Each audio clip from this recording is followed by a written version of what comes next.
When Russia sent the might of its thousands of tanks into Ukraine, it never expected that those tanks would fail. How could they? In February 2022, when Vladimir Putin's Ukraine invasion began, Ukraine didn't have anything close to the armor that Russia brought to the table. Over 3.5 years, and more than 11,000 destroyed tanks later, Russia's armor advantage has evaporated. But it's not just the destruction of Russian tanks that's become a Ukraine speciality. Capturing those tanks to use against Russia is another trick up the sleeve. Ukraine has unleashed Russia's worst nightmare, as it's often Russia's own tanks that are firing back at them. On September 8, Censor published an interesting interview in which its correspondent, Violet Katoka, spoke to a member of the famous Da Vinci unit. That soldier, named Vladimir Lutzik, now serves as part of the 1st Assault Regiment of that unit. None of this seems remarkable in itself. However, it all becomes very interesting when realizing that there's one reason why this regiment exists at all. Ukraine kept on capturing Russia's tanks. The Da Vinci unit was never supposed to have a mechanized arm, Katoka writes. The very idea of it didn't seem like a possibility until a unit commanded by Dmytro Kotsubailo, who was known as Da Vinci and officially recognized as a hero of Ukraine, managed to capture a Russian tank in the spring of 2022. Da Vinci soldiers pulled that tank out and brought it with them, and it soon started focusing on more captures. Additional Russian tanks fell to Da Vinci's unit in the weeks that followed, including armor captured in Izium, Kupiansk and Borova. Before long, the Da Vinci unit had the 1st Assault Regiment set up. This regiment is the first and only that fights against Russia using only captured Russian tanks. Da Vinci's early exploits allowed for the creation of a cycle, as 1945 reported back in December 2022. The first few tanks his unit captured gave him the makings of a regiment, along with inspiring other Ukrainian soldiers to attempt their own tank captures.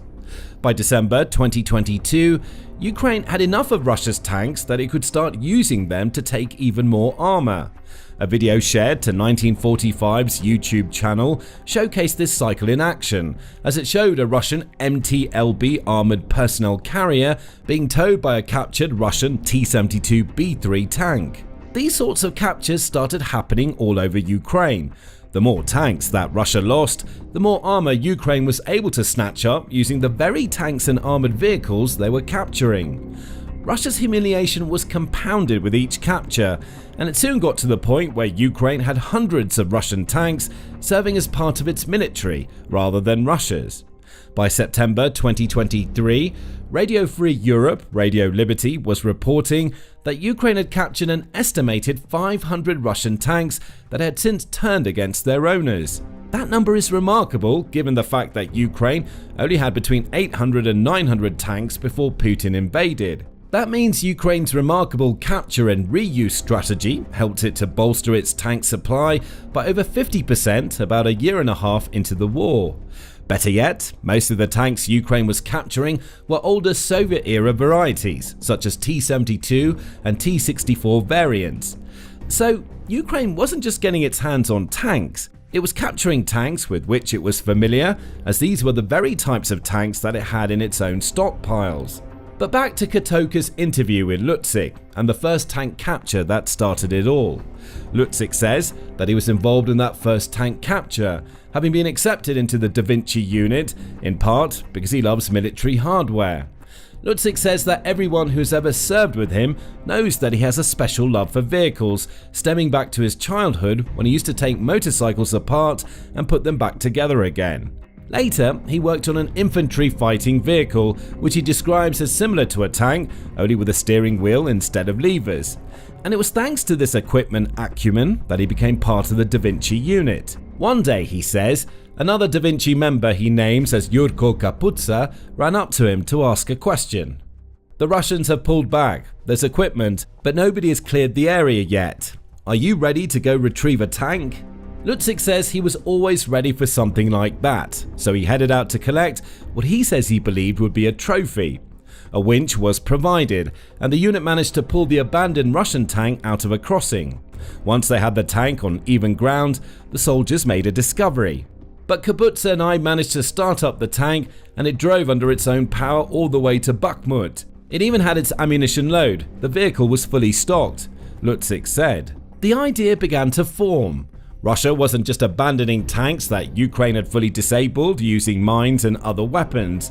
So terrified were they of Ukraine's counterattacks that Russia's tank operators were leaving behind working tanks.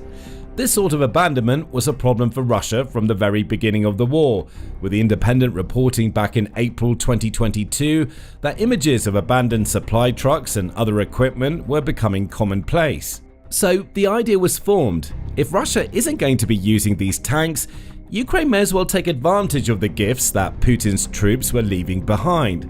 The first order of business, Lutzik says, was to return to the crossing where Russia had left the captured tank behind. After that, the idea came up to push further, to see what else was left at the crossing and whether anything else could be recovered and put to use. So we went, and sure enough, there was a lot of abandoned equipment. Some vehicles couldn't move, others were completely wrecked or too heavily damaged to make recovery worthwhile, he tells Kotoka. The Da Vinci unit replaced batteries and tinkered away at the damaged equipment, all as quietly as they possibly could. By the end of their mission, Lutzik and Kaputsa rolled out with 2 infantry fighting vehicles, or IFVs, to go along with the tank that they'd captured. Those IFVs were later used to train Ukrainian soldiers on how to operate future vehicles that Ukraine captured. As for Lutzik, the capture of the tank and 2 IFVs cemented his status in the Da Vinci unit. He became an official member and started collecting tanks wherever he could, including the 3 mentioned earlier in the video. Soon, Lutzik and his fellow tank reclaimers started building a reputation among the Russian soldiers. Russia knew that its tanks were getting reclaimed and then used against it. So, Russia started doing something that it often does when it knows that it's going to be withdrawing from a location: set booby traps. In the other tank, we found a grenade without a pin stuffed under the driver's seat, Lutzik says. If we had lifted the seat, it would have exploded. Luckily, we spotted that gift. By then, we already knew to look for such surprises. They left them in the vehicles at Bilohorivka too. Ukraine soldiers were learning as they went, but Russia has already shown time and time again that it's willing to leave little surprises for Ukraine. Liebe Institute West Point highlighted this devastating and often needlessly callous strategy that Russia has been deploying since the beginning of the war. In April 2022, it wrote about how Ukraine's emergency services had revealed that they discovered a staggering 1,500 explosives hidden in a small village named Dmitrivka, all left behind by withdrawing Russian soldiers to kill anybody who entered the settlement.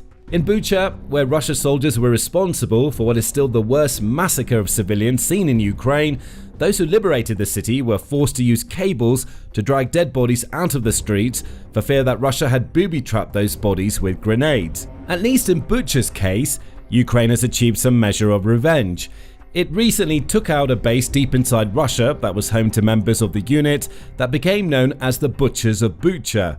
Check out our video to learn more about this bloody Ukrainian revenge strike. Since these early days of the Ukraine war, Russia has graduated to booby-trapping the bodies of its own dead soldiers, as Business Insider reported in September 2023. Russia has laced much of Ukraine with landmines, which are essentially booby traps, and has even taken to installing explosives in children's toys to kill anybody who happens to pick them up. So what Lutzik and his teammates find in captured Russian tanks isn't really surprising. This is Russia's modus operandi, but Ukraine's troops are too smart to fall for it, meaning these last-ditch efforts to prevent Russian tanks from falling into Ukraine's hands often fail or are mitigated.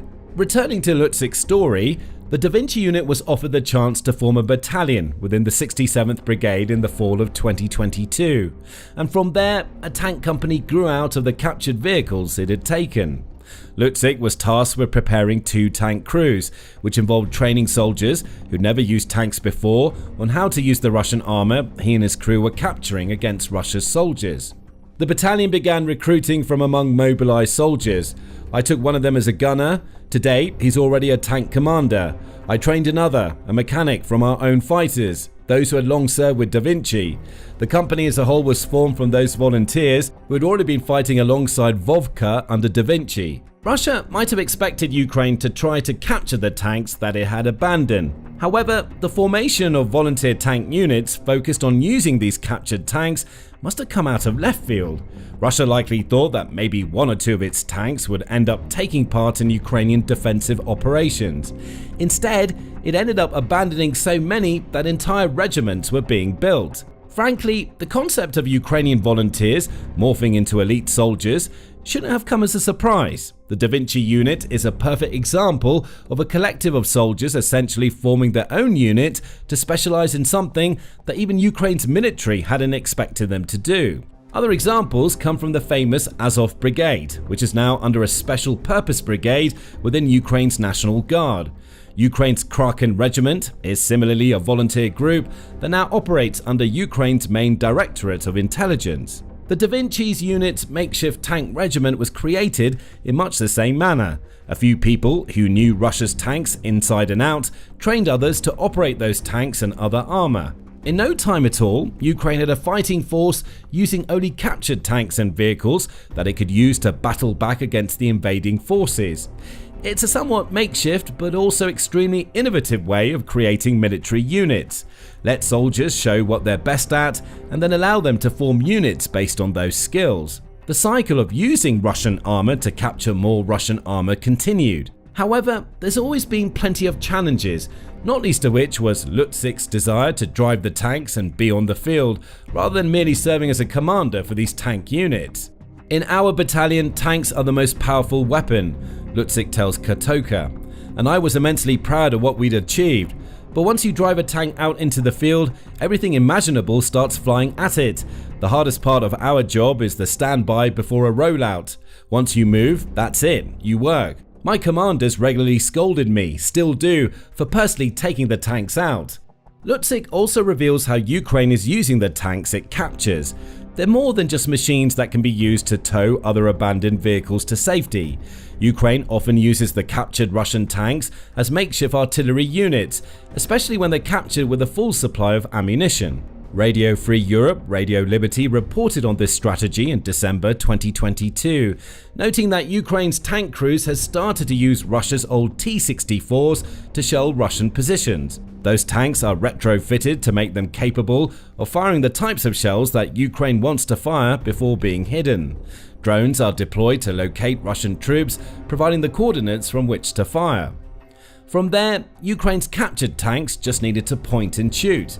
The versatility of this captured armor also means that the tanks can come out of hiding when needed.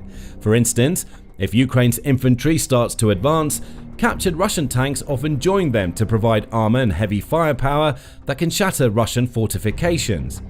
This is a combination of innovation and tradition, showing that Ukraine had mastered the tanks it was claiming from Russia well within a year of the Ukraine war starting. Lutsik says that he derives a particular kind of joy from using Russian weapons to hit Russian soldiers. When asked what combat tasks he carries out, he says, "It depended on what we were assigned. We fired from closed firing positions like artillery. No one taught us that, we learned it ourselves. We also rolled out for direct fire when the infantry was in a tight spot. And we hit enemy infantry with the first round, using a Russian round at that, paying them back with their own." And that's the point. Beyond the utility of the captured Russian tanks, Ukraine is using them to add insult to injury. Russia isn't just losing these tanks so that Ukraine can parade them around as trophies. The very munitions that were supposed to devastate Ukraine's defenses are being turned around on Russia's infantry and fortifications. It's humiliating. It's ingenious. And it's an absolute nightmare for Russian soldiers, who might for a split second think that the tanks driving up to their positions are arriving to support them before those tanks start firing. Almost lamenting the fact, Lutsik reveals that the war has changed. Though he asks his own armor group not to burn the Russian tanks that they encounter, he also recognizes that this is a big ask for Ukraine's regular infantry. As Ukraine has leaned more heavily into drone warfare, tanks that Ukraine might have once captured are being torched as they're approaching the Ukrainian lines. By 2024, capturing tanks was no longer as strong a strategy as it had been. In April, the Kyiv Independent revealed why, reporting that a NATO assessment had revealed that 65% of the tanks Russia was losing were being destroyed by drones. Of course, Russia has built plenty of drones of its own, meaning the Ukrainian soldiers using Russian tanks also have to be wary. As Lutzik says, the war has changed, and it's done so to the point where captured Russian tanks aren't as useful as they once were. Lutzik says his own crew has felt that drone danger. Once we were firing from a close position, and afterward, 12 FPVs came in on the tank. He tells Counterattack. They found it in a tree line, but the tank drove under its own power. It had been in a revetment camouflaged. There were no crew inside. The boys were sheltering in a nearby dugout. By then, the enemy had started using fiber optic guided drones. Somehow, both the tank and those operating it from a distance managed to survive. However, the incident was a reminder that the war has indeed changed. Another encounter with a Russian drone left Lutzik injured as he was forced to run from one of his vehicles to avoid an incoming strike. The drone struck the side of a pickup truck he'd been driving, unleashing shrapnel that struck Lutzik. I was shredded by shrapnel, but the bones were intact. The largest fragment, 5 centimeters, lodged near my shoulder, he says. Of course, Lutzik survived, but this incident goes to show that Russia is capable of using Ukraine's tactics, if not its weapons, against it. None of this is to say that Ukraine is no longer using Russian tanks. Since November 2024, Counterattack reports Lutzik and his Da Vinci tank regiment have been operating on the Pokrovsk front. They've become a vital part of that city's defense, especially during Russia's summer offensive, which saw it dedicate 110,000 troops to capturing Pokrovsk. Russia failed, but it won't stop its attempts to take the city, which is a vital logistical hub for Ukraine, but Russia has found that its own tanks are being used against it there too. Even now, over 3 years after his first tank capture, Lutzik has his eyes on taking more of Russia's armor. I wish we had the most modern Russian tank, the T-90. We had a chance to take one in Kupiansk, but we didn't have the means to pull it out, Lutzik concludes. The T-80 is my favorite because it's very quiet. It's a breakthrough tank, perfect for assault. It can be just 200 meters from you and you won't hear its engine. You only feel the ground shaking. As effective as the captured T-80s would be, taking a Russian T-90 would be the ultimate feather in Lutzik's cap. Putin himself has dubbed the T-90M the best tank in the world, Defense Blog reported in February 2024. Whether that claim is true or not, it would be the ultimate irony if Ukraine could capture this supposed best tank and then use it to show Russia how tank warfare is really done. Now, capturing Russian tanks is far from the only way that Ukraine has been using Russia's own equipment against it. The country's cyber army has flipped the script on Russia by using the Russians' own security cameras against them. Find out more, including how Ukraine used the intelligence it gathered from these cameras to hit Russia's soldiers hard, in our video. And if you like this video, remember to subscribe to the Military Show for more coverage of the innovative ways that Ukraine makes Russia pay for its invasion.